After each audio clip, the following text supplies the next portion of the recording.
Welcome back to another episode of Decentralized Chain. It's Faraz, and if you haven't already, don't forget to subscribe to the channel below. Hit the bell notification icon so you don't miss any of my upcoming episodes. Come and join us over in Telegram. Join me over on Twitter as well.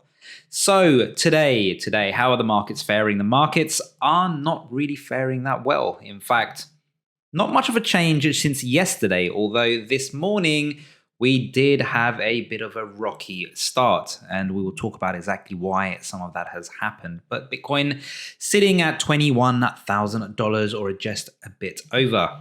Fear and Greed Index sitting at a number 7. Now, one thing to bear in mind, and obviously a lot of people say buy the dip, buy at times of extreme fear.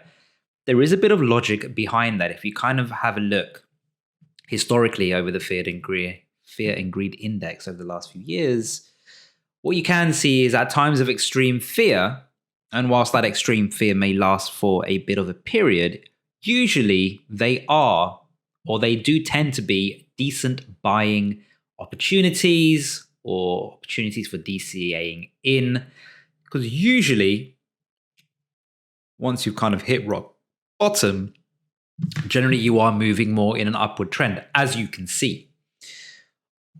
Same goes with here. If we look at the 200-week moving average, as I mentioned in my previous episode, we are literally toying with this at the moment. We are just bouncing off the 200 weekly moving average.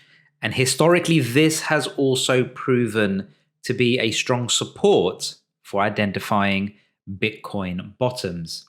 Now, things could change. This year could be different. It may well be that because we have almost 10 years worth of historical data, people are paying attention to this, and the whales could push this even further down. So something to bear in mind, but also, again, not to say that this is going to happen and this is the absolute bottom, but it certainly does rhyme with past experiences. A number of times we've hit the 200-week moving average, and we have slowly moved up away from it. So you do tend to be in profit long term.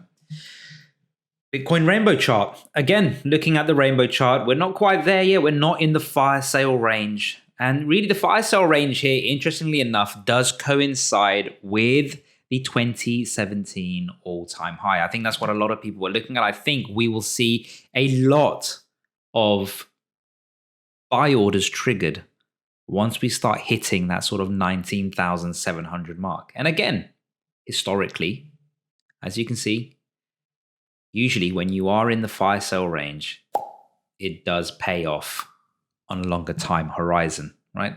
This isn't something by buying today that you're going to be up 5-10 grand tomorrow. That's not the case. But what I am saying here is over the time horizon, Bitcoin has always performed well.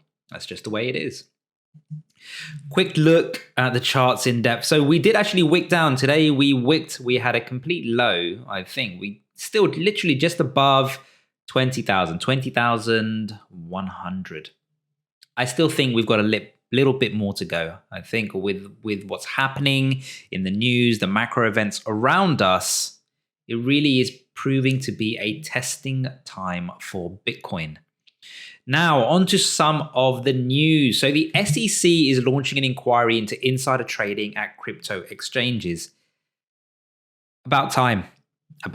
Look, let's be honest. The crypto space is, heavily unregulated. It needs regulation, and we see a lot of this. It's not just crypto trading exchange. We also had the incident not so long ago over at OpenSea, where, some people were getting the inside scoop on what's going to be listed and when, and actually buying it up as well at the same time.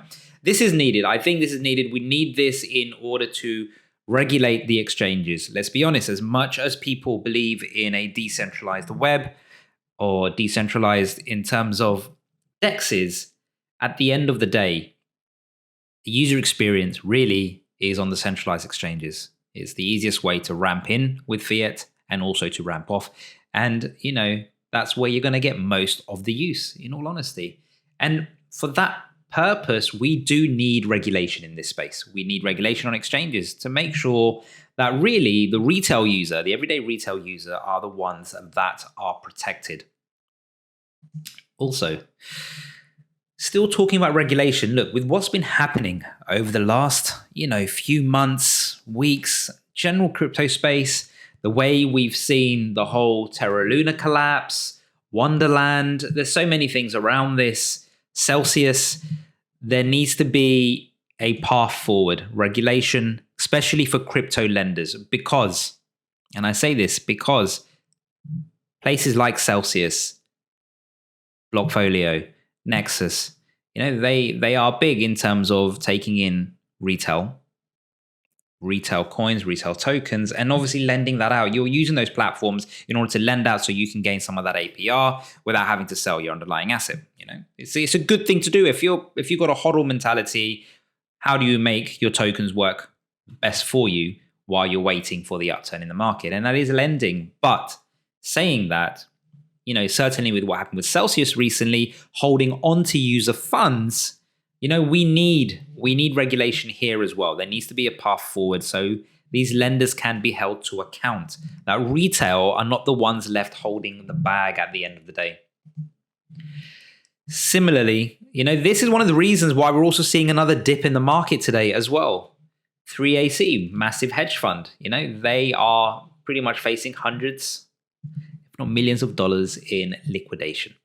All right. And this is big because at the end of the day, they borrow from every major lender. So these guys defaulting will naturally have a knock-on effect to the rest of the market. And so this is what we're seeing here. We're seeing the market reacting. There is panic happening in this space. And this is why we are seeing these dips. And I think this is not the end. This is not the end for a lot of these hedge funds which are over leveraged. Eventually, it's going to come knocking. And, the volatility that we've seen in the recent months and weeks of crypto is having an impact on all these hedge funds. They are feeling the brunt of it. And obviously, as part of that, they're getting margin called. When they're getting margin called, if they don't have the capital in place, then ultimately they default. And this is not good. This is not good. While people may say, yep, some of these hedge funds do need to come down a peg or two because they've been super greedy, they've been selling the tops, they've been, doing shady deals. At the end of the day, they do hold a big prominent place in this space. And with these guys, going down, it does have a knock-on effect. There will be a ripple effect. And I think there will be more to come. So, if you kind of think about it, really, crypto winter has started, right? We had, as I mentioned before, the Ponzi scheme, which is Wonderland. We had the collapse of that. Lots of Ethereum, lots of tokens value lost in that. We then had, the crisis around Luna. Again, a lot of people lost out in this space. This is not looking good for crypto at all. Somebody looking to get into this space, all they're going to see is just Ponzi scheme after Ponzi scheme. Then we had the collapse of the shadow bank from Celsius. Again, a massive lending platform where everyday retail users are lending out their cryptocurrencies in order to gain some of that APR back without having to sell it. So, it's just a struggle really at this point. And obviously with 3AC, a prominent hedge fund, pretty much on the brink of insolvency, this really doesn't help in this space. So we do need regulation. We need regulation in order to protect the retail users, us at the end of the day. Anyway, guys, let me know what you think about the news today. A few topics for us to talk about. Obviously, if you haven't, make sure to hit the subscribe button below, hit the bell notification icon, join me on Twitter, join me on Telegram, and I will see you on the next episode.